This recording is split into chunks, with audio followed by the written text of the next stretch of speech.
विठ्ठल मंदिराच्या बाजूला जो पटांगण आहे तिथे सुदामजी तोत्रे काका यांचा एक भव्य दिव्य असा 3 दिवसाचा कार्यक्रम झाला. त्यानंतर कामत काकांचा कार्यक्रम झाला आणि तदनंतर आपलं हे केंद्र सुरू झालं. आणि या परिसरामध्ये खऱ्या अर्थानं क्रांतीची पावलं पडू लागली. 25 वर्ष सातत्याने आपलं हे केंद्र आणि केंद्रामध्ये हे सातत्याने चालावं म्हणून ज्यांचं योगदान आपल्याला लाभलं ते म्हणजे आपले सनस साहेब. म्हणजे त्या पहिल्या दिवसापासून आजपर्यंत ते आहेतच नाही, त्यांनी आपली संपूर्ण वास्तू आपल्या जीवन विद्या मिशनसाठी दिली. आणि म्हणून आज जे काही कार्य उभं राहतंय ना त्याला कारण सनस काका आणि त्यांचं संपूर्ण कुटुंब. त्यामुळे त्यांचं योगदान त्याला शब्दात आपण वर्णन करू शकत नाही. आणि कदम साहेबांचं तर विचारायलाच नको, तर त्यांच्यामुळे केंद्र टिकून आहे. आणि आज त्यांची सुनबाई एवढी छान बोलली की असा आनंद वाटला की जे करतोय त्या पुढच्या पिढ्यांमध्ये संक्रमित होत आहे. तर हे केंद्र वाढावं रुजावं म्हणून त्यांचं योगदान मोठं आहे. आणि त्याबरोबर आपले सगळे नामदार सगळे आज पहिल्यापासून ही सर्व मंडळी आहेत आणि कार्य करतायत. त्यामुळं तुमच्या सगळ्यांच्या कार्याला मी खूप सॅल्यूट करतो. दीक्षित सर असेल, आपले हे असतील, फक्त नाव आठवत नाही, गोरे साहेब असतील, परत आपले ते पुढचेचे ही सगळी मंडळी तेव्हापासून आज आठवतात की एवढं कार्य उभारलं. दीक्षित सर असतील, साहेब असतील, सगळी मंडळी आणि रणरागिणी ते खूप आहे. आणि यांच्यामुळे कार्य आज बहरलंय, फुललंय. त्या सर्वांना मी जीवन विद्या परिवाराच्या वतीनं मानवंदना देतो. तुमच्या कार्याला सॅल्यूट करतो. तुम्ही केलेलं जे कार्य आहे ते सद्गुरू कृपेने भरभरून आपल्या जीवनात परसात होत राहो आणि कर्वेनगर केंद्र अजून भरभराटीला लावू आणि जागा न पुरो अशी आपण सद्गुरूचरणी प्रार्थना करूया. आणि सनस काकांच्या पूर्ण कुटुंबाला मी जीवन विद्या विश्वस्त मंडळाच्या वतीनं, जीवन विद्या परिवाराच्या वतीनं तुम्हा सर्वांची कृतज्ञता व्यक्त करतो. ह्या सुंदर असा सोहळा आणि पुण्यायुक्त पोहायचं साधन तुम्ही आम्हाला दिलं त्याबद्दल तुमचे खूप खूप आभार. असो, खरं तर आज हा 25वा वर्धापन दिन आणि या वर्धापना दिनानिमित्त आपण एक आनंद साजरा करत असतो की आपलं कार्य उभं राहिलं. त्यात आणि काय आज आपण जो विषय घेतलाय तो माणसाचा जन्म कशाचा आहे. खरं तर सद्गुरू जीवनविद्येचं तत्वज्ञान निर्माण केलं त्याचा एकमेव उद्देश होता की प्रत्येक माणसाचं जीवन सुखी व्हावं. आणि एका उद्देशापोटी ज्यावेळी सद्गुरू प्रवचनाला बसले ना त्यावेळी ते म्हणते मला जीवन विद्या स्फुरली, आपोआप आली, निर्माण झाली, केली नाही. का झाली? तर एकच उद्देश होता की समोर असणारा प्रत्येक माणूस सुखी व्हावा. हा प्रत्येक माणसाचं जीवन सुखी व्हावं या चिंतनातून, या अभ्यासातून, ह्या विचारातून, ह्या तळमळीतून जीवन विद्यासारखं एक दैदिप्यमान अलौकिक तत्वज्ञान, मराठमोळी तत्वज्ञान या पृथ्वी तलावर अवतीर्ण झालं. जे तत्वज्ञान आज प्रत्येक माणसाला उपयोगी पडतं. आणि म्हणून या तत्वज्ञानाच्या ज्या संकल्पना आहेत त्या क्लिअर आहेत. सगळ्या संकल्पना सद्गुरूंनी स्पष्ट करून सांगितल्या आहेत. किंबहुना जो प्रश्न माणसाला युगानुयुगे पडलाय की आपण जन्मालाच का, आणि हा प्रश्न कधी ना कधी तर प्रत्येकाला पडतो. अगदी किती आनंदात असला आणि एक दिवस दुःख आलं, कटकटी आल्या, समस्या आल्या की माणूस नेहमी डोक्याला हात मारतो. देवा परमेश्वरा तुम्हाला जन्माला काय, जन्माला याचं म्हणून आमच्या वाट्याला आलं, नाही तर आलंच नसतं ना. ज्यावेळी कटकटी येतात, समस्या येतात, संकट येतात त्यावेळी हमखास माणूस परमेश्वरा म्हणतो आणि तो आम्हाला जन्माला का घातलं, कारण काय, हे दुःख, या कटकटी, या समस्या, हे संकट, हा संसार, नाही का. आणि म्हणून जर सगळं बाहेर पाहिलं तर माणूस जन्माला येतो रडत रडत, आयुष्यभर जगतो रडत रडत आणि जातो सुद्धा रडत रडत. आणि रड त्याच्या जीवनाला कायम डसलेली. सद्गुरू नेहमी म्हणतात माणसाच्या जीवनाला 2 गोष्टी डसतात, एक म्हणजे रड आणि रडच्या उलट डर. या 2 गोष्टी आहेत ना माणसाला डसलेल्या आहेत. एक तर रडत असतो, रडणं म्हणजे जन्माला कधी हसत आला नाही, आले कोणी हसत क्या केलं की आपण हसतो, ते रडत असतं. तिथून रडायला सुरुवात होते. लहान असताना मला चॉकलेट हवं, मला हे हवं, रडतं. शाळेत जाताना कुठलं बाळ आनंदात गेलं नाही, रडत जातं. त्या केजी मध्ये घालतात ना लोअर केजी, ते सगळी रडत असतात मुलं. काही न रडणारी पण त्यांना बघून रडायला लागतात. म्हणजे हे जे सगळं पाहिलं तर शाळेत रडत रडत जातो, मार्क्स मिळाले नाही म्हणून रडतो. नंतर कॉलेजमध्येही तेच. मग माणसाला वाटतं आता झालं, नोकरी लागली, नोकरी लागली, पेढे वाटतो, दुसऱ्या काही नोकरी वैताग आला. बिझनेस मध्येही ते रड, लग्न झालं 4 दिवस खूप छान वाटतं, नंतर खायचा नवरा, काय ती बायको, काय ती मुलं, धावाधाव सुरू होते आणि हळूहळू मग मुलं मोठी होतात. आर्थिक सगळं जुळवायचं असतं, ओढाताण होते, रडरड कसं तरी करतो. मुलं ग्रॅज्युएट होतात, मुलं चांगली शिकतात, मग त्यांची लग्न केली जातात, ते नोकरीला लागतात. मग याला वाटतं आता खूप आनंद, मुलं आता चांगली झाली ना, आता आनंदी आनंद. नंतर 1 वर्षांना विचारतात काय कसं आहे, काही कसं चाललंय, छान आहे हो, पण लग्न झाल्यापासून हे फारच बिघडलं. पहिलं आमचं ऐकायचं, ऐकतच नाही. आता मुलं ऐकत नाही त्याचा त्रास होतो नाही का. आणि असं करत करत एक दिवस आता वय झालं, आता यम येणार आणि मला येणार. म्हणजे माणूस सतत रडतो, एक दिवस जातो आणि दुसरं घाबरतो. माणूस कशाला घाबरेल सांगू शकत. चालता चालता मांजर आडवं गेलं तरी घाबरतो, एखादं लिंबू पडलं तरी घाबरतो, प्रत्येक गोष्टीला घाबरतो आणि सगळ्यात जास्त घाबरतो मृत्यूला. मृत्यू येणार म्हटलं अरे बाबा. ते एक सद्गुरू फार सुंदर गोष्ट सांगतात. एक आजीबाई होती आणि तिला एक सवय होती, एकुलता एक मुलगा. आणि त्या मुलाने काय केलं, त्या आजीबाईला तिची सून बघायची नाही, खूप त्रास द्यायची. मग आपल्याकडे घर असतात ना गावाला, मध्ये खूप घातला, खूप म्हणजे भिंत घातली तिला याच्या गवताची किंवा त्या दांड्याची. पुढे आणि गेला शेजारी झाला.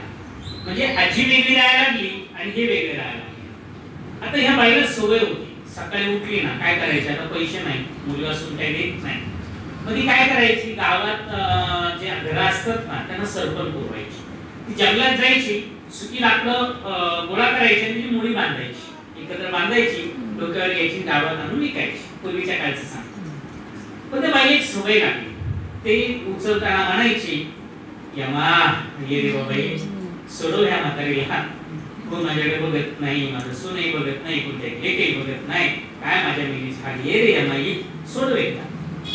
यमाला आश्चर्य वाटलं की माझं नाव काढलं तरी लोक घाबरतात, की आजी मला मात्र नेहमी बोलवते. आणि मग आजी बोलवते म्हटल्यानंतर त्याला एकदा यमाला वाटतं आपण गेलंच पाहिजे, एवढी बिचारी कापून तिला बोलते. एक दिवस अशीच मुली बांधली आणि सवयीप्रमाणे म्हणते, यमा ये रे बाबा, सोडव एकदाची म्हातारी. असं म्हटल्याबरोबर यम दत्त म्हणून हजर. आजीबाई आलो तुम्हाला. कोण? यम. तू इकडे कशाला आलास?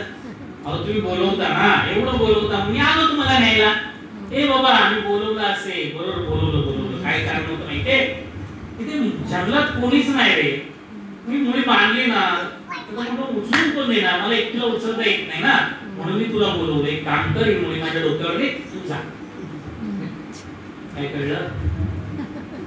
या गोष्टीचं तात्पर्य असं आहे की जीवनात किती कटकटी असू द्या, जीवनात किती समस्या असू द्या, जीवनात किती दुःख असू द्या, पण प्रत्येकाला जगावंसं वाटतं. काय म्हटलं कळलं?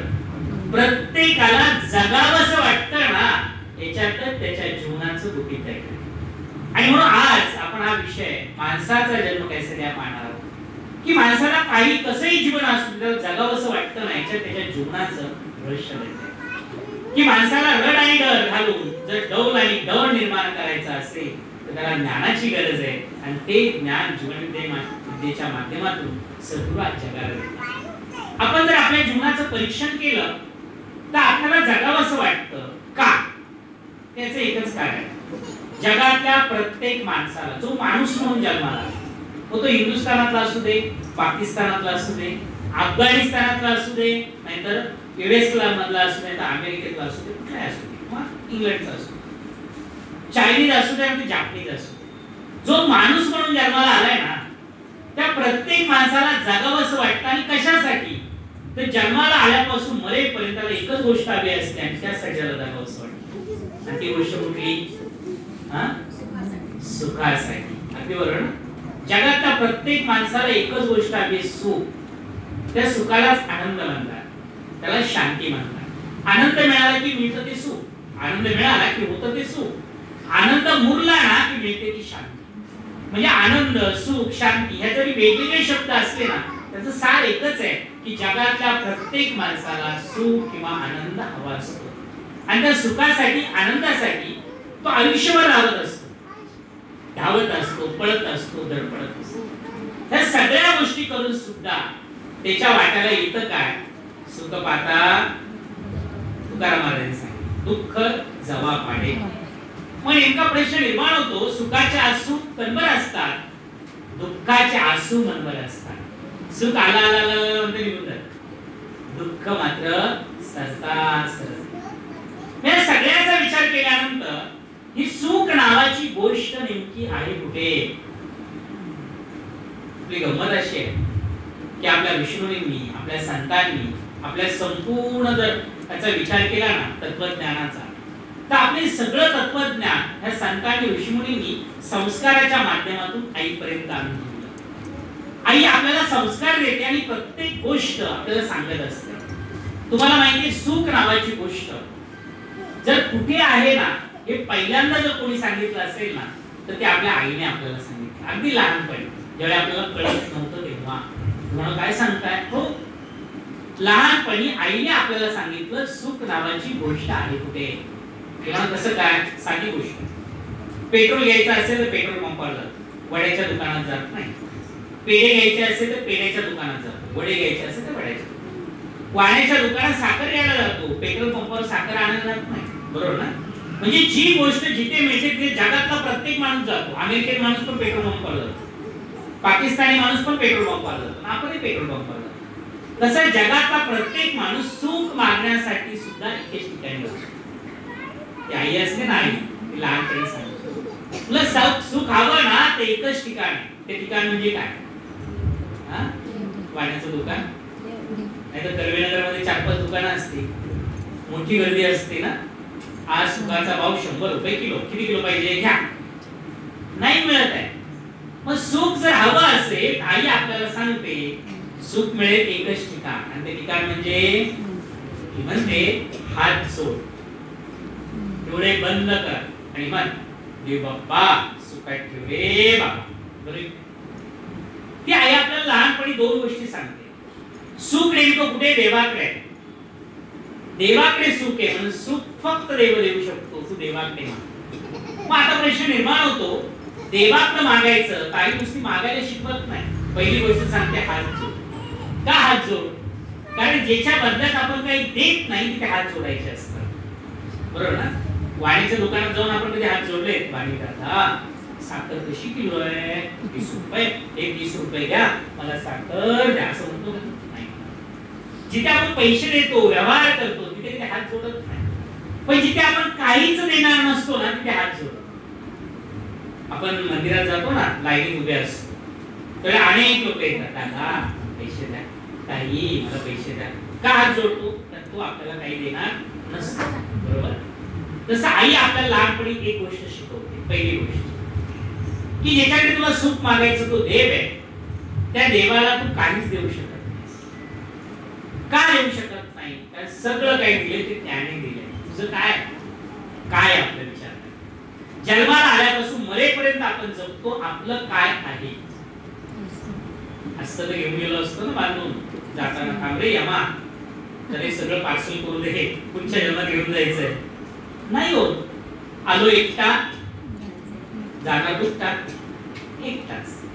आलो एकटा, जाणार एकटा, घेऊन काहीच जात नाही. मग आपलं या जगात काय आहे ते सांगणार आहे. आपण खूप घेऊन आलो आहे, खूप घेऊन जातो, पण ते मी नंतर सांगेन. पण जे डोळ्याला दिसतं ना ते काहीच घेऊन आलो नाही, आणि जे डोळ्याला दिसतं ना ते काहीच घेऊन जात नाही. पण डोळ्याला न दिसणार भरभरून घेऊन आलो आहे, आणि डोळ्याला न दिसणार आपण भरभरून घेऊन जातो. ते कसं ते नंतर सांगणार. पण पहिली गोष्ट, या जगामध्ये आपलं काहीच नाही आहे, ते सगळं दिले देवाने. त्याला आपण काय हार, हारातली फुलं आपली येतो. हा हार बनवला आपण, पण तो बनवला ना तर त्याच्यातली दोरी ओवली ती आपण बनवली, पण ती कशाची आहे? जादू मंत्र तयार, फुलं तयार नाही.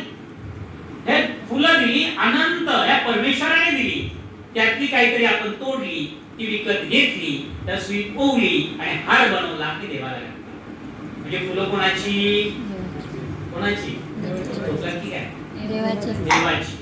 बरोबर ना? फुलं देवाची, वाहिली देवाला. फिटम फाट चांगले आहे ना, देवाची फुलं देवाला वाहिली, पण मागतो कोणाला? देवा. दर मंगळवारी हार घालतो हे. आता किती मंगळवार झाले, आता मला हे दे, ते दे, ते दे, ते दे, ते. देवा अभिषेक करतो, दूध वाहतो, हे वाहतो, ते वाहतो, ते वाहतो. आता एवढं मी तुला केलं ना, आता मला हे दे, ते दे, ते दे, ते दे, ते. तर देवा मधला वर निघून जातो, फक्त दे दे दे दे दे दे शिल्लक राहतो. बरोबर ना? आता मला सांगा, दूध त्याने दिलं, बरोबर ना? आपण तयार केलं दूध, फुलं त्यानेच दिली, त्या देवापुढे आपण नारळ वाहतो किंवा फोडतो. तो नारळ कोणाचा? आपला. आपला नारळ आहे, तो हळूच टेकतो, पण तो नारळ जोरात फोडतो. बरोबर. नारळ देवाचा, दिला देवाला, खाला आपण आणि मागतो आपल्याला. काय गंमत आहे ना? या जगात जे काही दिलंय ते सगळं देवाने दिलंय, आपलं काहीच नाही. म्हणून त्या देवाला आपण काही देऊ शकत नाही. म्हणून आई पहिलं सांगते, हात जोड. नुसतं हात जोडायला सांगत नाही, दुसरी गोष्ट सांगते, डोळे बंद कर. डोळे बंद कर. का डोळे बंद कर? कारण ज्याच्याकडे मागायचं असतं त्याकडे बघायचं असतं. आता वाणी दादा जर इकडे असेल ना, आपण तो वाणी दादा 1 किलो साखर द्या, बरोबर. पण वाणी दादा इकडे आणि हा बघतो इकडे, वाणी दादा साखर द्या, देईल का? देईल. भूक लागली, आईला मागायचं असतं, आईकडे बघतो ना आपण, आई भूक लागली ग, नाही तर आई इकडे आणि तो भिंतीकडे तोंड करतो, आई भूक लागली, देईल आई? नाही. ज्याच्याकडे मागायचं असतं त्याकडे बघायचं असतं. तसं देवाकडे सुख मागायचंय ना, त्या देवाकडे बघायचं असतं. मग आई सांगते, देव कुठे? डोळे बंद कर. डोळे बंद केले की अख्खं जग दिसेन असं होतं. आता जो आहे तो देव आहे, त्याला म्हणते बाप्पा सुखात ठेव रे बाबा. काय कळलं? काही कळलं? नाही कळलं. साधं सोपं सांग. डोळे बंद केले की बाहेरचं दिसणं बंद होतं. आता जो आहे ज्याच्यामुळे आपल्याला दिसतंय, डोळे बंद केले तर दिसतात, ज्याच्यामुळे दिसतोय, ज्याच्यामुळे आपण पाहतोय ना, तो देव आहे. श्वास चालू आहे ना, तो देव आहे. तो आपल्या आतमध्ये आणि त्याच्याकडे माग, देव बाप्पा सुखात ठेव रे बाबा. याचा अर्थ आयुष्यभर आपण सुखासाठी लावतोय, तो सुख देवापाशी आहे. देव कुठे आहे? सगळ्या संतांनी, ऋषीमुनींनी, वेद उपनिषदांनी सांगितलं, तो देव आपल्या आतमध्ये. तैसा हृदयामध्ये मी राम. असं का? सर्व सुखाचा आराम की बांधता शिकाम विषय. अरे सर्व सुखाचा आराम असा राम तुझ्याच हृदयात आहे, तुझ्याच हृदयात आहे. देव असे अंतर्यामी, व्यर्थ इकडे तीर्थग्रामी. तो देव तुझ्या आतमध्ये, आणि आतमध्ये देव आहे ना, तिथे सुख आहे. मग तो देव जसा आपल्या आतमध्ये आहे ना, तसा जगात सगळ्यांच्या सगळ्यांच्या सगळ्यांच्या म्हणजे कोणाच्या? जे जे डोळ्याला दिसतंय, पण जे जे डोळ्याला दिसत नाही पण अनुभूतीला येत आहे, त्या सगळ्याच्या आतमध्ये तो देव आहे. त्याला ज्ञानेश्वर माऊलींनी देव शब्द काढून टाकला आणि त्याला शब्द वापरला चैतन्य. तर राम, तो ईश्वर, तो शिव, तो कृष्ण, नाव काही घ्या, पण त्याला ज्ञानेश्वर महाराजांनी सायंटिफिक शब्द वयाच्या 15व्या-16व्या वर्षी वापरला आणि तो शब्द होता चैतन्य. ते म्हणतात सर्व उपाधी वाली गुप्त चैतन्य असे सर्वगत हे तत्वज्ञ संत स्वीकारती. उपाधी म्हणजे काय? शरीर. प्रत्येक शरीराच्या आतमध्ये गुप्तपणे वास करतं ते चैतन्य असतं. त्या चैतन्याला आपण ढोबळ मानाने देव म्हणतो. ते चैतन्य आहे ना, ते चैतन्य सगळीकडे आहे, पण कसं आहे? गुप्त. म्हणून गुप्त म्हणजे काय हो? त्या चैतन्याला भगवंताने शब्द वापरला ईश्वर. ईश्वर सर्वभूतानां हृदयेशान, की प्रत्येकाच्या हृदयात ईश्वर आहे. हा जो ईश्वर आहे ना, तिथे सुख आहे. मग हा ईश्वर आहे, हा चैतन्य नाथ आहे, आणि मग तो चैतन्य आहे ना, ते गुप्त आहे. ऑपरेशन थिएटर मध्ये एखाद्या डॉक्टरने नेलं आणि म्हटलं हृदयामध्ये देव आहे, आपण बघूया. हृदय फाटलं आणि देव बाहेर काढला. असं झालं. तो आहे पण कसा आहे? गुप्त आहे. तुम्हाला म्हणजे काय? माझा आवाज मोठा होतोय. कशामुळे? कशामुळे मोठा होतो? माईक मुळे. बरोबर की नाही? मग हा माईक मी घेतला आणि मला घरी जायचंय, गाडीत घेऊन बोलत गेलो, आवाज मोठा होईल? होईल? का नाही होणार? वीज नाहीये, बरोबर? वीज नाहीये म्हणजे आवाज मोठा होतो कशामुळे? विजेमुळे. एक आदिवासी भागातला माणूस आला आणि त्याने पाहिलं, अरे इथे काहीतरी गडबड आहे, त्याचा आवाज मोठा होतोय. मग काय, त्याला माहित नाही काय वीज नावाची गोष्ट माहित नाही. अरे इथे उजेड पडलाय, का पडलाय माहित नाही. त्याला कोणीतरी सांगितलं, अहो विजेमुळे झालंय. म्हटलं वीज काय? अहो ही दोरी आहे ना, दोरी आहे. त्याला वायर माहित नाही ना, ही दोरी आहे ना, त्याच्या आतमध्ये वीज आहे. तो आला, त्याने जाल दोरी कापली आणि आतमधली वीज खिशात घालून घेऊन गेला. झालं असं कधी? का नाही झालं? तर वायर मध्ये वीज आहे पण गुप्त. तसं आतमध्ये चैतन्य आहे पण कसं? गुप्त. ते गुप्त आहे म्हणून डोळ्यातून दिसतं, ते गुप्त आहे म्हणून कानाने ऐकायला येतं, ते गुप्त आहे म्हणून हातपाय चालतात, ते गुप्त आहे म्हणून श्वास चालू आहे. आपण घेत नाही.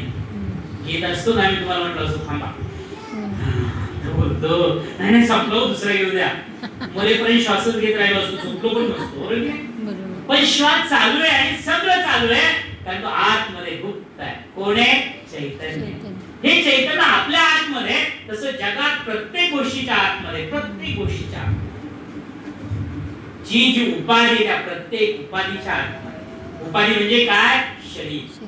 मग ते शरीर माणसाचं असू दे, ते शरीर जनावरांचं असू दे, ते शरीर पशुचं असू दे, ते शरीर प्राण्यांचं असू दे, ते शरीर झाडांचं वृक्षांचं असू दे, वेलींचं असू दे, ते शरीर दगडाचं डोंगराचं नदीचं असू दे, ते शरीर सूर्याचं असू दे, ते शरीर हवेचं असू दे, नाहीतर ते शरीर आकाशाचं असू दे. या सगळ्यांमध्ये जो गुप्त आहे ना, तो चैतन्य आहे. आणि म्हणून या चैतन्याचं वर्णन करताना आपल्या ऋषीमुनींनी 1000 वर्षापूर्वी वर्णन केलं, अनंत कोटी ब्रह्मांड नायक असे चैतन्य. हे चैतन्य अनंत कोटी ब्रह्मांड नायक आणि गुप्त आहे. गुप्त आहे. आज आपण बसलोय ना, आपल्या आजूबाजूला सगळीकडे ते आहे. आपल्या आजूबाजूला जे आहे ते काय आहे? आता बसलोय आपण, दिसत नाही पण एक गोष्ट आहे. काय? हवा. बरोबर ना? हवा दिसते आहे. आता हवेला जर कलर असता तर हवा पिवळी असते, काय झालं असतं? पिवळी हवा असते, काय झालं असतं? एका वाक्यात सांगा काय झालं असतं? आपण जगू शकलो नसतो. हवेने जगतो पण हवेला जर कलर असता तर आपण जगू शकलो नसतो, आपण पाहू शकलो नसतो. कसं जगणार? हवेला कलरच नाहीये, मग जी हवा ज्याच्यातून जन्माला आली तिला कसा कलर असेल? मला काय म्हणायचं कळलं? आमटीमध्ये पिवळी हळद टाकली, ती आमटी होते लाल, बरोबर ना? पिवळी होती. लाल तिखट टाकलं, लाल होते. आणि तो काळा मसाला टाकला, काळी होते. मग हवेला जर कलरच नसेल तर त्याच्या आतमध्ये जे आहे त्याला कसा कलर असेल? म्हणून या चैतन्याला रंग नाही.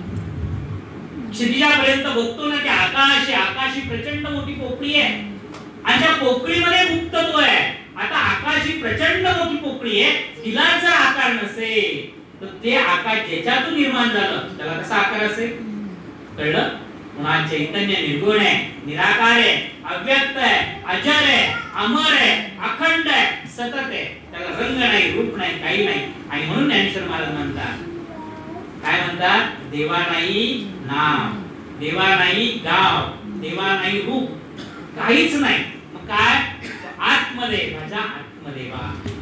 देवाला गाव नाही, नाव नाही, आकार नाही, काही नाही. तो निर्गुण आहे, निराकार आहे, पण या सगळ्यांच्या आतमध्ये गुप्त आहे. आणि म्हणून त्याचं वर्णन करताना म्हटलं अनंत कोटी ब्रह्मांड नाही. म्हणजे विचार करा, 1000 वर्षापूर्वी सांगितलं, एक ब्रह्मांड नाही, 10 नाही, 1 लाख नाही, 1 कोटी नाही, कोटी आहेत पण मोजू शकत नाही. असे अनंत कोटी ब्रह्मांड या आकाशामध्ये वास करतात. या आकाश नावाची पोकळी त्याच्यामध्ये 1000 वर्षापूर्वी.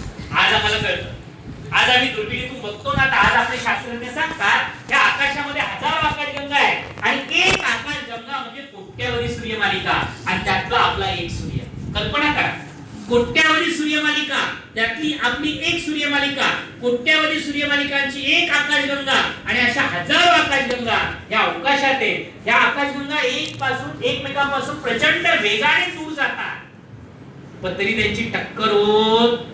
आकाश केवढं प्रचंड असेल त्याची कल्पना करू शकता. हेच आपल्या ऋषीमुनीने 1000 वर्षापूर्वी सांगितलं. अनंत कोटी ब्रह्मांड नायक असा हा विनायक, त्याला विनायक म्हटलं गणपती बाप्पा. हा विनायकाला त्याचं वर्णन अजून सुंदरपणे केलं ते ज्ञानेश्वर माऊली. ज्ञानेश्वर माऊलीने त्या विनायकाला अजून एक नाव दिलं आणि ते गोड नाव होतं विठ्ठल. विठ्ठल विठ्ठल. ते म्हणतात उघड्या डोळ्याने मी विठ्ठलाला पाहिलं. कसं पाहिलं त्याचं वर्णन करताना ते म्हणतात, अनंत रूपे अनंत वेशे देखिले त्यासी म्या देखिले त्यासी. बाप रकुमा देवीवरू बाप रकुमा देवीवरू कोण बांधली ऐसी. देखिला देखिला माये देवाचा देव माये देवाचा देव. फिटला संदेव फिटला संदेव निमाले तुझे पण. काय सुंदर वर्णन आहे बघा. माऊली म्हणते मी विठ्ठलाला पाहिलं, डोळे भरून पाहिलं, उघड्या डोळ्याने पाहिलं. कसं पाहिलं? अनंत रूपे अनंत वेश. त्याची रूप अनंत, वेशे अनंत. आकाश त्याचं एक रूप, पण आकाश संपतच नाही एवढा अनंत आहे. सूर्य त्याचं एक रूप, पण एक सूर्य नव्हे. वक्रतुंड महाकाय सूर्यकोटी समप्रभ. एक दोन सूर्य नाही, कोट्यावधी सूर्य आहे. त्याची प्रभा म्हणजे तो आहे. सूर्य एक नाही, अनंत सूर्य आहे. आणि प्रत्येक सूर्य पण अनंत आहे. प्रत्येक सूर्य अनंत आहे म्हणजे काय माहिती आहे? तो सूर्य आपण जन्माला आल्यापासून पाहतोय. नवे नवे पहिला माणूस जन्माला आला त्याने आज सूर्य पाहिला. सूर्य म्हणजे तरी काय? धगधगता अग्नी. ज्याच्या अंगातून लोळच्या लोळ अग्नीच्या बाहेर पडतात त्याला सूर्य म्हणतात. हा धगधगता अग्नी हा सूर्य पहिला माणूस जन्माला आला तेव्हाही तेवढाच होता, आजही तेवढा आहे. तो संपला नाही, तो कमी झाला नाही, तो डिम पण झाला नाही. आपल्या चुलीतलं सरपण संपलं की आपली चूल विझली. गॅसची टाकी संपली, गॅसची शेगडी विझली, बरोबर ना? पण हा सूर्य युगानुयुगे तळपतोय, पण त्याचा प्रकाश कमी होत नाही. का? कारण सूर्याचं शरीर आहे तेवढं आहे, त्याच्या आतमध्ये आहे गुप्त कोण चैतन्य. त्यालाच म्हणतात अनंत, त्यालाच म्हणतात भगवंत, त्यालाच ज्ञानेश्वर माऊली म्हणते गणपती बाप्पा, त्यालाच ज्ञानेश्वर माऊली आता म्हणते विठ्ठल. विठ्ठल त्या सूर्याच्या आतमध्ये आहे आणि सूर्य कधी संपत नाही. त्या सूर्याचे किरण समुद्रावर पडतात, समुद्राच्या पाण्याची वाफ होते, त्याचे ढग तयार होतात, ढग धो धो धो धो धो बरसतात. आता किती दिवस बरसतात आपण पाहिलं. आज आम्हाला प्रश्न पडला होता की कोण येणार की नाही. तुम्ही एवढे जण आलात, तुमचं खरं किती कौतुक करावं तेवढं कमी आहे. पण टाळ्यांच्या गजरात हा धो धो धो धो पाऊस बरसतो. बरसणारा पाऊस परत नद्या म्हणजे नाले ओढे नद्या महानद्यातून परत समुद्रात जाऊन मिळतो. पाणी समुद्राचं गेलं ढगात, आलं पृथ्वीवर. पृथ्वीवर आल्यावर ते शांत राहिलं. आम्ही बोरवेल घेतल्या, विहिरी खोदल्या, धरण बांधली आणि त्या पाण्यावर अख्खं जग जगतं. तुम्ही आम्ही जगतो, वनस्पती जगतात, पक्षी जगतात, अख्खं जग पाण्यावर जगतं. आणि एवढं पाणी आपण दररोज संपत असतो. दररोज आपल्या घरातली टाकी असते ना, खाली एक असते वर असते, बरोबर ना? वरची टाकी दररोज संपते, दररोज भरावी लागते. कोणाच्या घरात अशी टाकी आहे? 500 वर्षापूर्वी भरलेली आहे. नळ आमचा सतत चालू असतो. फक्त आम्ही भांड लावतो, पाणी घेतो, भांड लावतो, पाणी घेतो, नळ चालू आहे. पण टाकी मात्र भरलेली आहे. कोणाच्या घरात नाही. आपल्या घरातलं पाणी जर दररोज संपत असेल तर विचार करा, हा समुद्र युगानुयुगे अख्ख्या जगाला पाणी देतोय. दररोज आपण किती कोटी लिटर पाणी वापरतोय. आणि एवढं वापरून सुद्धा पहिला माणूस जन्माला आला तेव्हाही समुद्र तेवढाच होता, आजही तेवढाच आहे. समुद्र तसूभर सुद्धा कमी झाला नाही. का? कारण समुद्राचं शरीर आहे तेवढं आहे, त्याच्या आतमध्ये अनंत. अनंत म्हणजे भगवंत. त्यालाच ज्ञानेश्वर माऊली म्हणते विनायक, त्यालाच ज्ञानेश्वर माऊली म्हणते विठ्ठल. त्या समुद्राच्या आतमध्ये. आणि म्हणून समुद्राचं पाणी कधी आटत नाही, संपत नाही. नाक जाईल तिकडे हवा आहे ना. मोबाईलची रेंज नसते म्हणून इकडे इकडे इथे बरोबर इथे घालू नको, इथे उभा. नाकाला कधी म्हटलं नाही नाका इकडे इकडे तिकडे जाऊ नको, हवा नाहीये. अरे जिकडं नाक जाईल आम्ही पांघरून घेतलं तरी हवा आहे. सगळं जग हवेवर जगतं. हवा तसूभर सुद्धा कमी होत नाही. का? तर हवेचं शरीर आहे तेवढं आहे, त्याच्या आतमध्ये अनंत. अनंत म्हणजे भगवंत.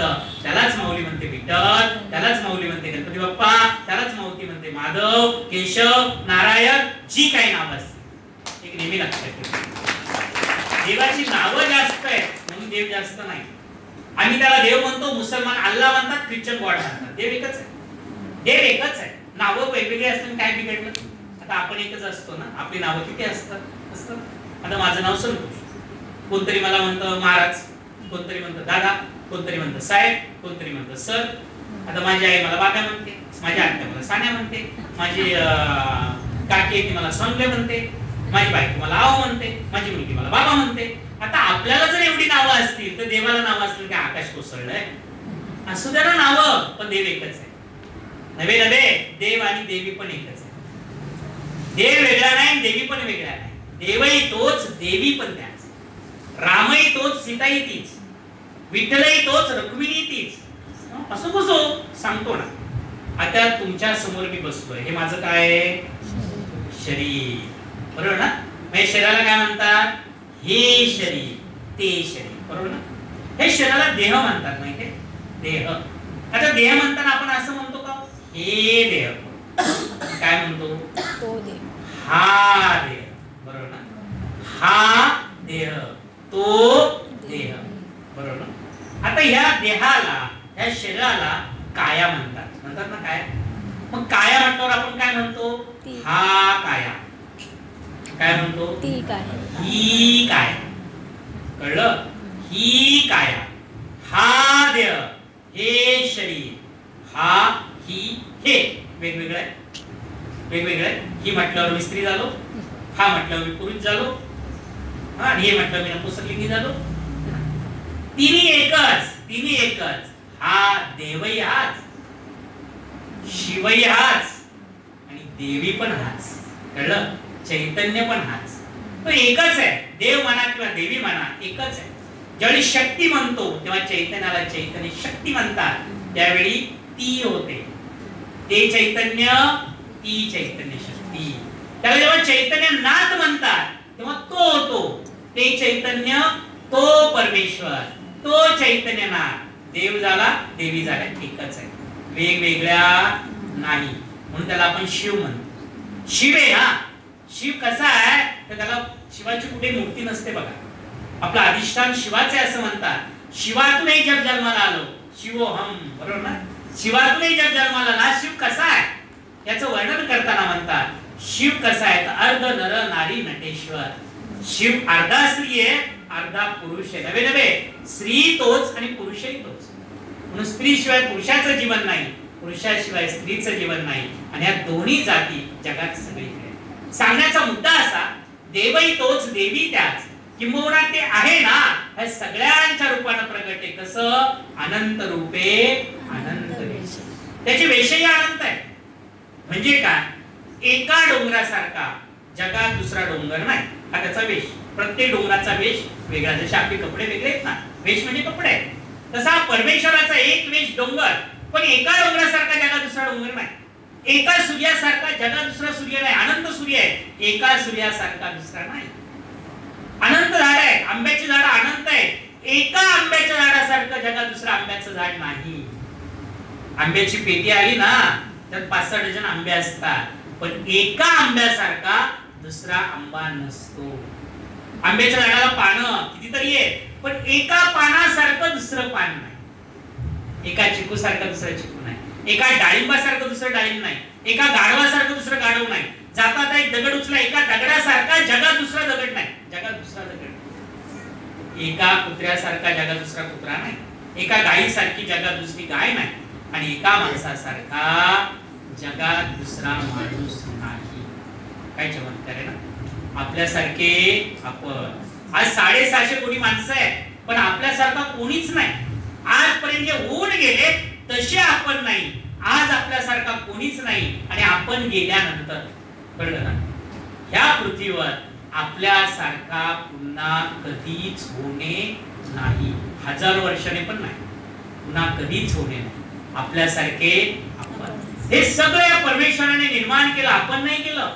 अनंत रूपे अनंत वेशे देखिले त्यासी, बाप रखमा देव रुखुण बाणले ऐसी. आणि या परमेश्वराने प्रत्येक शरीर वेगळं केलं. आणि किती सुंदर आहे. आज प्रत्येक माणूस वेगळा आहे.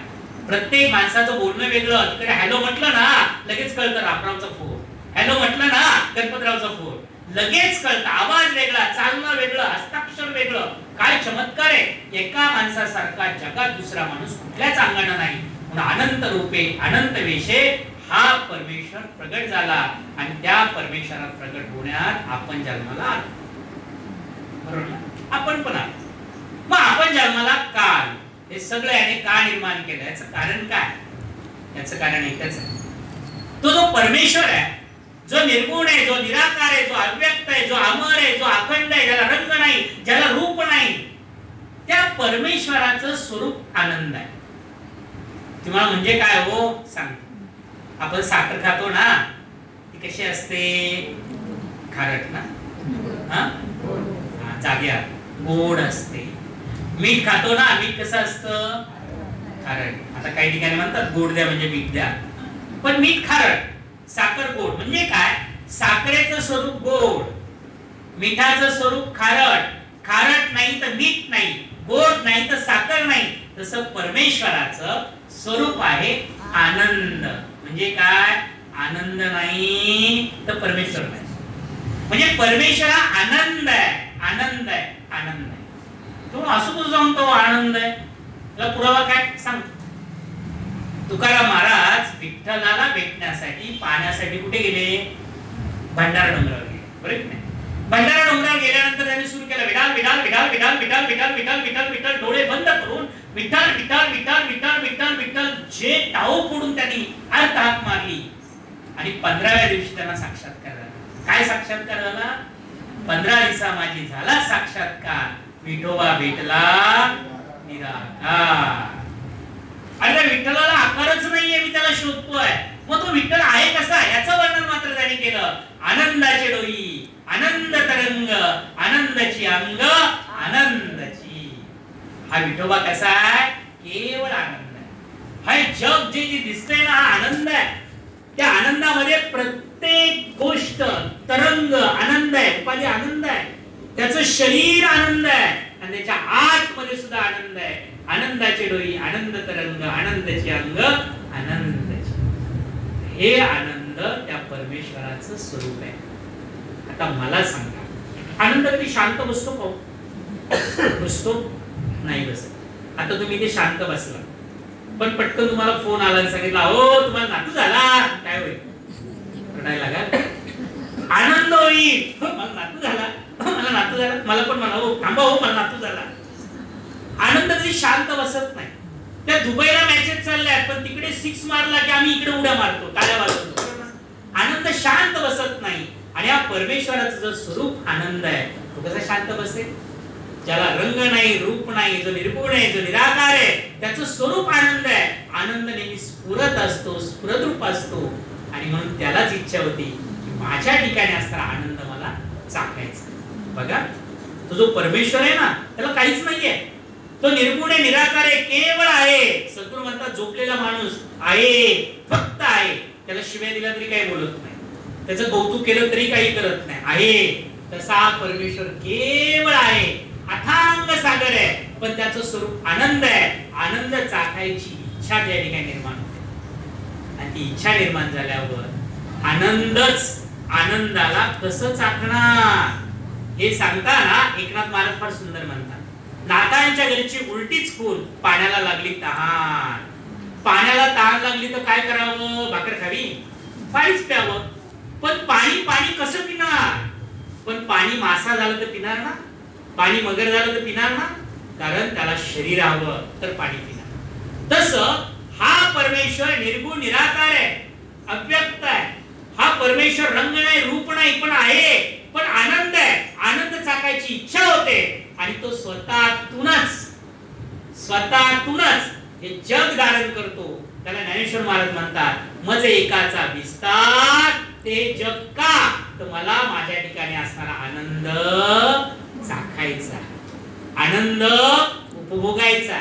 आणि एका विचारातून हा परमेश्वर या जगाच्या रूपानं प्रसवला. त्याला तुकाराम महाराज फार सुंदर म्हणतात. ते म्हणतात मीची मजवे आलो, माझ्या पोटी जन्म आलो. काय सुंदर सांगितलं. मीच बाळण झालो आणि मीच मला जन्माला घातलं आणि बाळही मीच आणि आई पण मीच. कळलं ना? आई पण मीच आणि बाळही मीच. मीच मजवे आलो, माझ्या पोटी जन्म आलो. आणि जगाच्या रूपानं साकार झाला. निर्गुण निराकार आहे, सगुण साकार झाला. एक एक एक गोष्ट होत आली आणि होत होत होत होत होत तो झाला माणूस. कशासाठी? माझ्या ठिकाणी असणारा आनंद मला चाखायचा. म्हणून ज्ञानेश्वर माऊलीने एका ओळीत सांगितलं, मानवी ध्याची अज्ञाने सच्चिदानंद पदवी घेणे. माणसाचं शरीर या निर्गुण निराकार परमेश्वराने धारण केलं एकाच गोष्टीसाठी, आनंद चाखण्यासाठी. म्हणून हा परमेश्वर माणसाच्या रूपाने प्रगट झाला आनंद चाखण्याचा. म्हणून आनंद चाखण्यासाठी त्याला शरीर आवडतं माणसाचं. आणि म्हणून सद्गुरू सांगतात, परमेश्वर एक पायरी खाली उतरला, तो झाला माणूस. कशासाठी? कशासाठी? आनंद चाखण्यासाठी. आणि म्हणून सद्गुरू म्हणतात, स्वानंदाचा उपभोग घेण्यासाठी निसर्ग देवतेने जी सुंदर अशी व्यवस्था केली, त्या व्यवस्थेला जीवन असं म्हणतात. तुमच्या आमच्या वाट्याला जीवन आलं कशासाठी? आनंदाचा उपभोग घेण्यासाठी. हा आनंद कुठे आहे? हा आनंद कुठे आहे? त्याचं उत्तर त्यांनी दिलं, स्वानंद. स्वतःच्या ठायी असणारा आनंद चाखण्यासाठी हा परमेश्वर तुमच्या आमच्या रूपाने साकार झाला. म्हणून माणूस जन्माला आला आनंद चाखण्यासाठी, सुख उपभोगण्यासाठी. आणि म्हणून सद्गुरू म्हणतात, सुख हा माझा जन्म सिद्ध आहे. जगातला प्रत्येक माणूस आलाय सुख चाखण्यासाठी, आनंद उपभोगण्यासाठी. म्हणून आपला जन्म झालाय आनंद उपभोगण्यासाठी. कळलं? म्हणून जन्माला आपण आलो आनंद उपभोगण्यासाठी. पण परमेश्वर डायरेक्ट माणूस नव्हता का होऊ शकत? नाही. हा माणूस शरीर जगावं म्हणून याला हवा हवी, याला पाणी हवं, याला वृक्ष हवे, याला वेली हव्यात. हे अख्खं जग निर्माण झालं माणसाचं शरीर जगावं म्हणून. काय म्हटलं नीट ऐका, अख्खं जग जन्माला आलं माणूस जगावा म्हणून.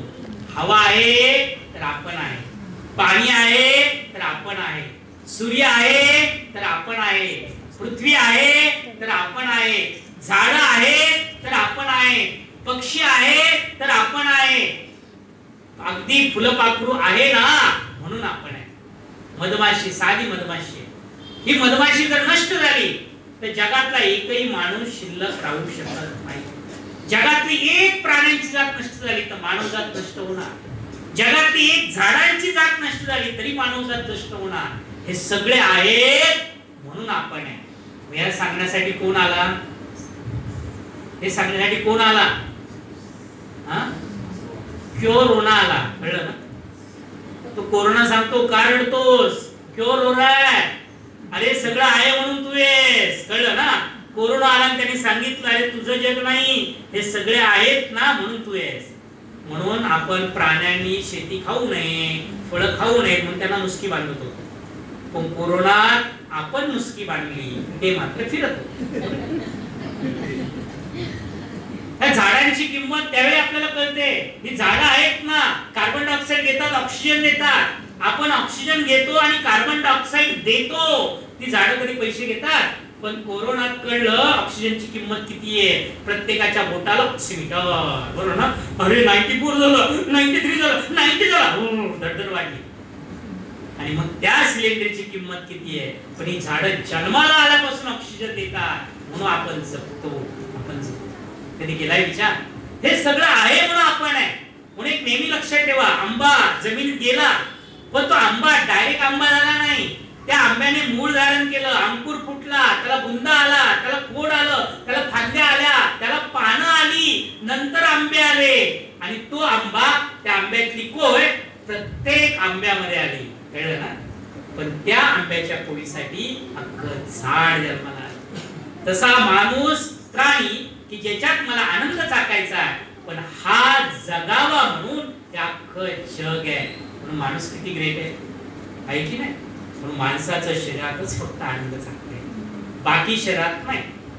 सूर्याच्या शरीरात नाही, गाढवाच्या शरीरात नाही. गाढव कधी एकत्र बसलेले बघितले? कुत्र्यांची कधी सभा झालेली बघितले? बघ तुझी अर्ध इथून इथे, तुझी अर्ध इथून इथे. पण त्यांची सभा नाही, पण ते त्यांचं ठरवतात. त्यांच्या सीमेच्या पुढे जात नाही, भू भू करत त्याच्या पुढे जात नाही. काय गंमत आहे. ही सगळ्या उपाध्या आहेत ना, त्यांची ती कामं परफेक्ट करतात, अगदी परफेक्ट. पण आनंद चाकायची उपाधी फक्त माणसाचं शरीर. का? कारण सूर्याचं काम एकच, प्रकाश देणं. तो प्रकाश देत राहतो. समुद्र पाण्याच्या रूपाने जीवन देते, हवा प्राणवायू देते, झाडं ऑक्सिजन देताय, फळं देताय, ही वनस्पती प्राणी आपलं रक्षण करतायत, आपल्याला काही ना काही देताय. म्हणून माणसाकडे काय ते त्याने पहिली गोष्ट दिलं पाहिजे. मग माणसाकडे काय हे त्याने दिलं पाहिजे. आणि सगळ्यात महत्वाचं, जसे प्रत्येक गोष्ट जन्माला आली तसं आपण आलो आनंद चाखण्यासाठी. आता आनंद चाखण्यासाठी माणसाचं शरीर आहे. मग आज तो दुःखी का? त्याला आनंद का मिळत नाही? याचं कारण काय? याचं कारण एकच आहे, हे शरीर धारण करताना हा आनंद म्हणजेच आपलं स्वरूप म्हणजेच परमेश्वर, हे शरीर धारण करत असताना स्वतःला विसरला. स्वतःला विसरला. का विसरला? माहिती. आता तुम्ही नवऱ्याला सांगितलं, हो येताना कारल्याची भाजी घेऊन ये. घरी आल्या तुम्ही विचारला, हो कारली आणली का? नाही हो, विसरलो. विसरला? कुठे विसरला?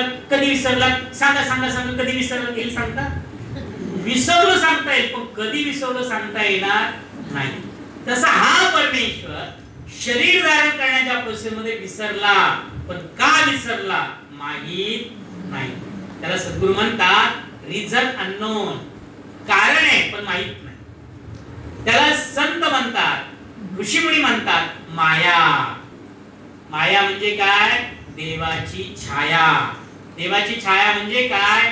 आपण चालत असताना आपली छाया म्हणजे सावली पडते. तुम्हाला म्हटलं तुमची सावली का पडली? मी नाही पडली. तर सूर्याने पडली. सूर्याला विचारलं, अरे माझी सावली का पडली? तो म्हणजे मी नाही पडली. पडली. बरोबर. तसं हे शरीर धारण करत असताना हा परमेश्वर, हा चैतन्यनाथ, ही चैतन्य शक्ती, ही जाणीव, शब्द काही वापरा, स्वतःला विसरली. विसरल्यावर आनंद होणार की दुःख होणार? खरं सांग. तुम्ही चालत चालत चाललात भाजी आणायला, पिशवी घेतली, भाजी आणायला चाललात, आणि चालता चालता तुम्ही स्वतःला विसरलात. काय होईल? हसायला लागाल की रडायला लागाल? पहिली रडायला, मी कोण आहे, मी कोण आहे, मी कोण आहे, जी येईल मी कोण आहे, मी कोण आहे. आता तुम्ही स्वतःला विसरला, मग काय काय विसरला?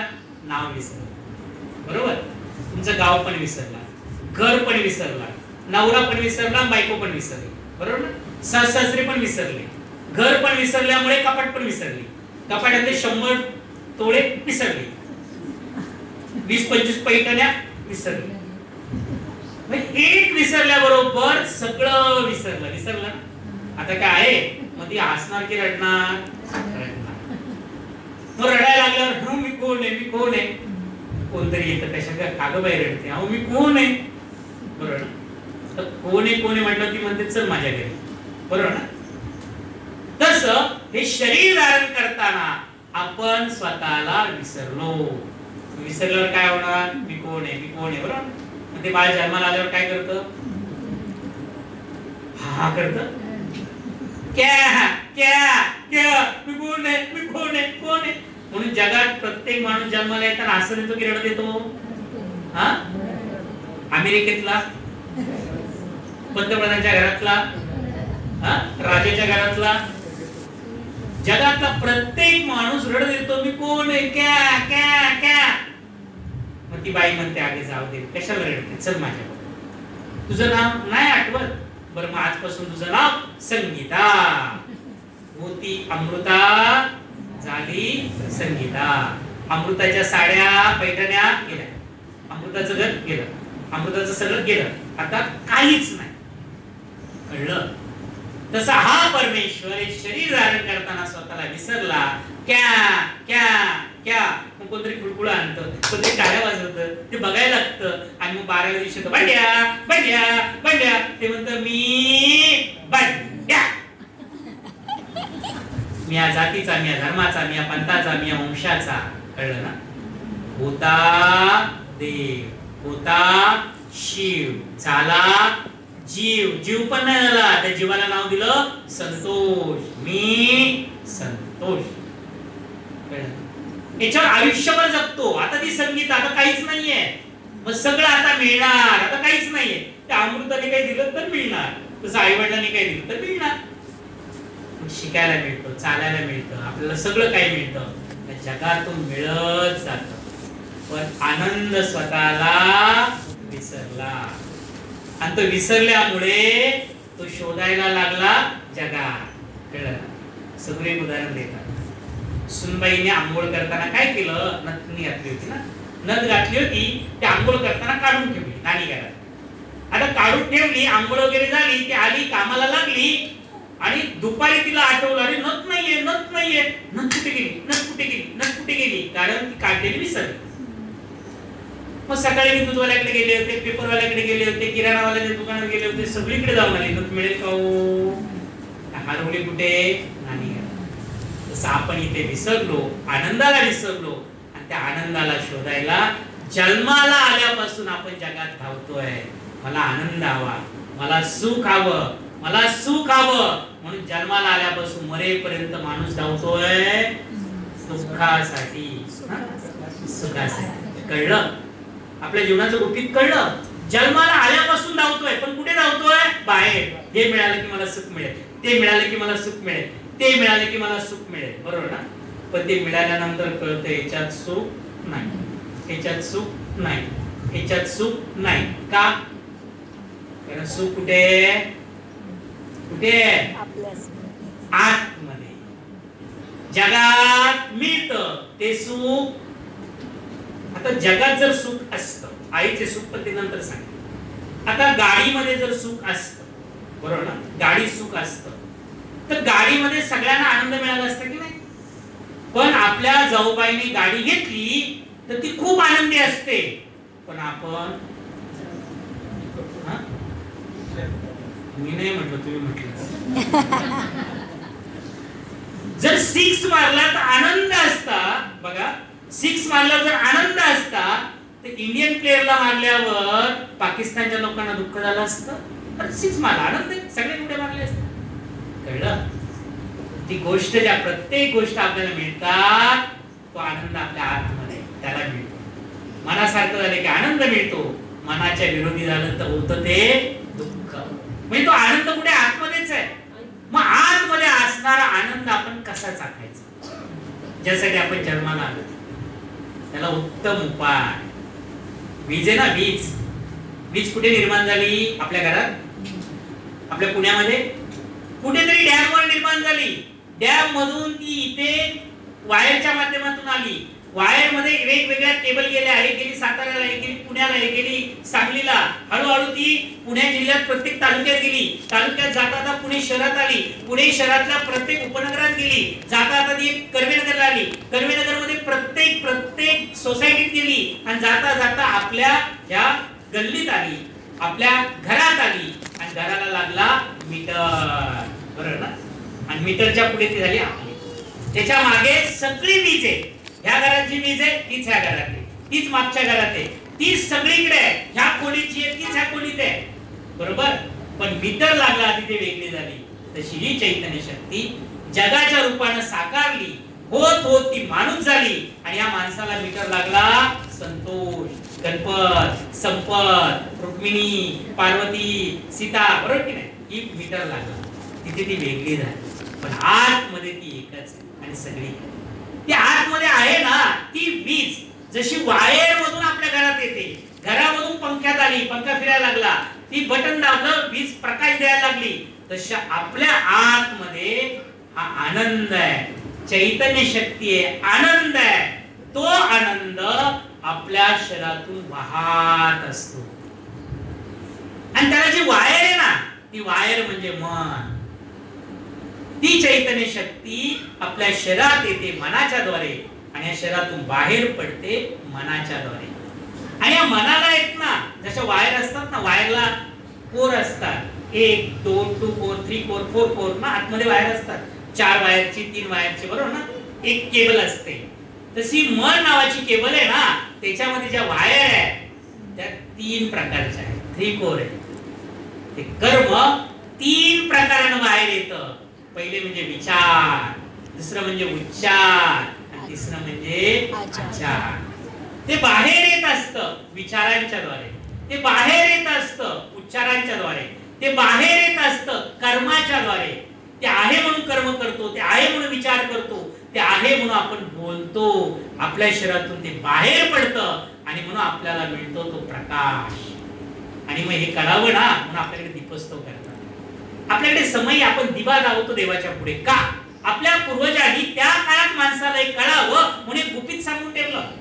ते समय म्हणजे आपलं शरीर, त्याच्यामध्ये असणारं तेल म्हणजे आतमध्ये असणारा परमेश्वर म्हणजे चैतन्य शक्ती, त्याच्यामध्ये असणारी वात म्हणजे मन आहे. ते मन त्या समयच्या पुढे प्रज्वलित आहे आणि प्रकाश पडतो, बरोबर ना. पण बाहेर प्रकाश पडतो ती वात इवलीशी आहे, पण बाकीची सगळी वात तेलात डुंबलेली आहे. तसं हे मन शरीराच्या द्वारे बाहेर पडतं, विचार उच्चार आचारांच्या द्वारे बाहेर प्रकाश होतो. ते अगदी छोटं आहे, पण आतमध्ये जे मन आहे ना त्या चैतन्य शक्तीमध्ये डुंबलेलं आहे आणि त्या डुंबलेल्या मनाला म्हणतात अंतर्मन. आणि पुढे छोटस असतं ना उडीउडीशी वाट, त्या मनाला म्हणतात बहिर्मन. बहिर्मन डोळ्यातून पाहतं, कानातून ऐकायचं, हात पाय चालतात, हे सगळं बहिर्मन करतं. पण त्याच्या मागे आहे अंतर्मन आणि त्या अंतर्मन या चैतन्य शक्तीमध्ये विलीन आहे आणि त्या चैतन्य शक्तीत आनंद आहे. हा आनंद सतत वाहतोय विचार उच्चार आचारांच्या माध्यमातून. पण इथे मीटर लागला, मी संतोष. तो आनंद डोळ्यातून आहे पण दिसत नाही. मला काय पाहायचं, हे पाहिलं आनंद झाला, ते पाहिलं दुःख झालं, कारण मीटर लागला. कळलं? मला फॅन चालवायचा आहे की मला फ्रीज लावायचा आहे, मी ठरवणार.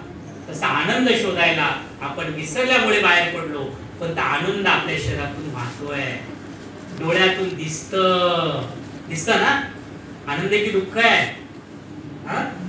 ज्याला दिसत नाही त्याला विचारा, दिसत नाही त्याला विचारला, डोळ्यातून दिसत नाही काय होतंय, खूप आनंद होतोय म्हणे.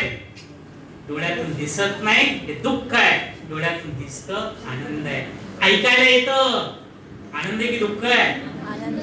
ते कान सांगतात आनंद आहे, ते बहिर्मन ऐकतं आनंद उपभोगत असतं. जीभ बोलते, ज्याला बोलता येत नाही त्याला विचारा दुःख आहे की आनंद आहे. आपली जीभ बोलते, पाय चालतायत, हात चालतायत, वर खाली होत आहे, नाही तर हात वरच झाला नाही तर आनंद होईल ना. नाही होत खाली पण होत नाही. आनंद की दुःख आहे? त्याचा अर्थ असा आनंद सतत शरीरातून बाहेर ओसंडून वाहतोय. हा वाहणारा आनंद ज्यावेळी कर्म येतं, मन येतं, मनामध्ये मी येतो, तो संतोष ठरवतो काय बोलायचं, तो संतोष ठरवतो काय विचार करायचा, तो संतोष ठरवतो काय वागायचं. आणि इथे तो फसतो. वाहतोय आनंद, बोलणं आनंद आहे, पण काय बोलायचं संतोष ठरवतो. बरोबर? हळदीचा कार्यक्रम असतात, लग्न खूप येत ना, एक बाई नटून थटून येते. हळदीला सगळ्या आल्या, एक म्हणते का ग तुझ्या लग्नाला किती वर्ष झाली, लगेच त्या चेहरा पडतो. कळलं ना? का पडला?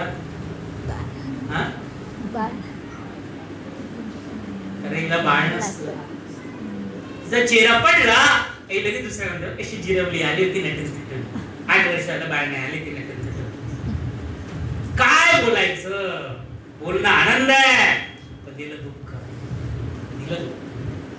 विचार आनंद आहे पण आम्ही विचार काय करतो, विचार करतो दुःखाचे, विचार करतो काळजीचे, विचार करतो चिंतेचे, विचार करतो अपयशाचे, विचार करतो द्वेषाचे, विचार करतो तिरस्काराचे.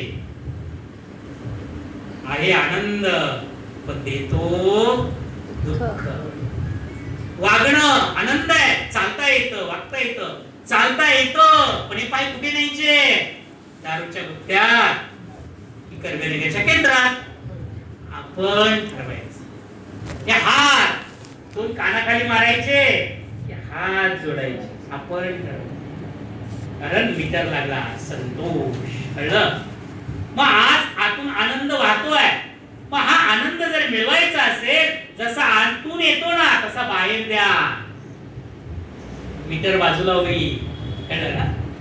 खिडकी असते ना, हिरवी खिडकी लावली तर प्रकाश हिरवा, पिवळी खिडकीची काच असेल प्रकाश पिवळा.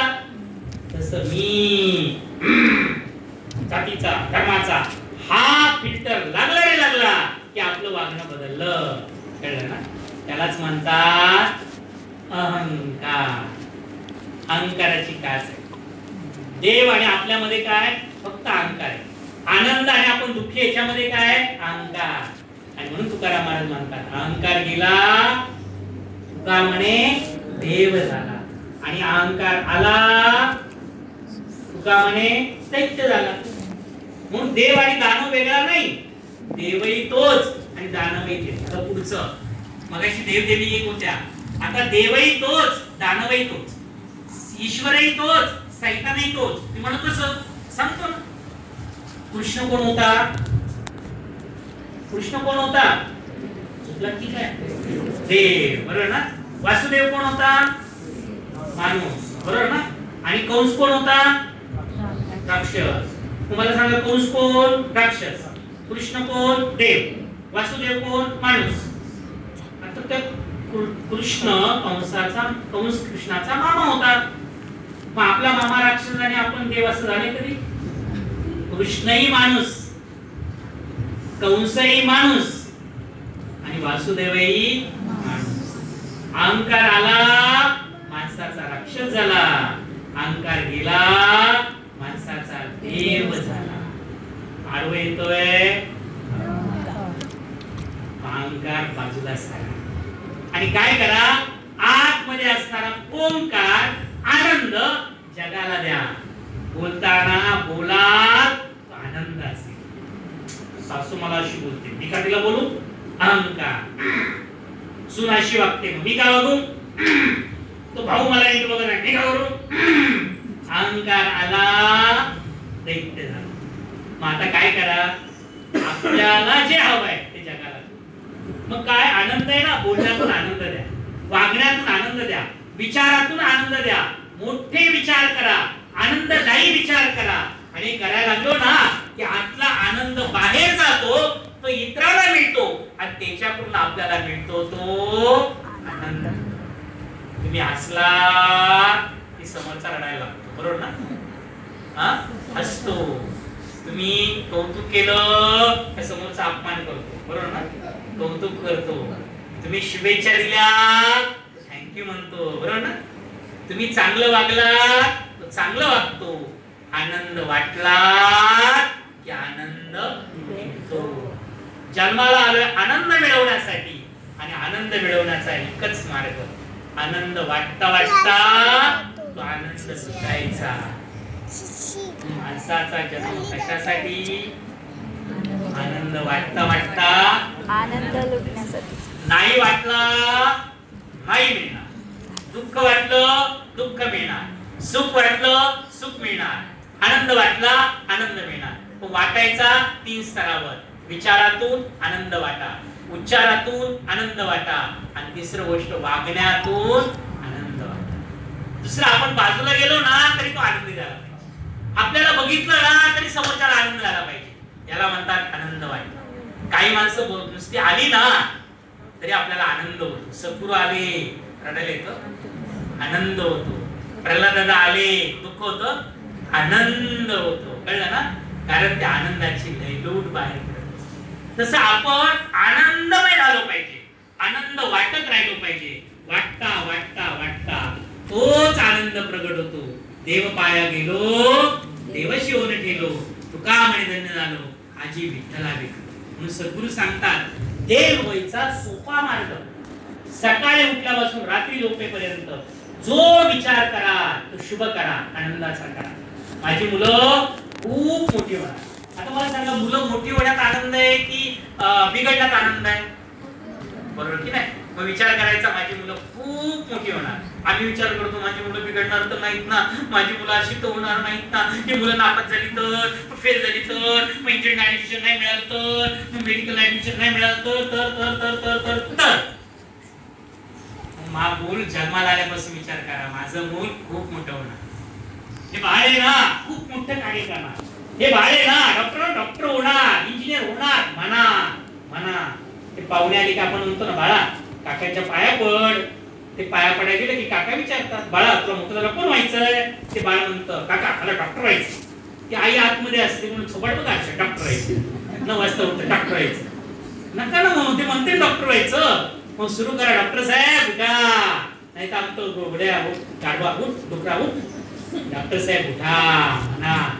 बोलताना शुभ बोल रे. आता आपण नारे आहे, पण आपल्याला नारायण व्हायचं असेल तर बोलताना शुभ बोल, चांगलं बोल, कौतुक करा, चांगलं बोल, मोठे विचार करा. चिंता करू नका, चिंता काळजी फेकून द्या. चिंतन करा. काय चिंतन? जे आपल्याला हवंय त्याचं चिंतन. मग काय करायचं? सद्गुरू त्याला म्हणतात तुम्ही ट्युनिंग जोडा.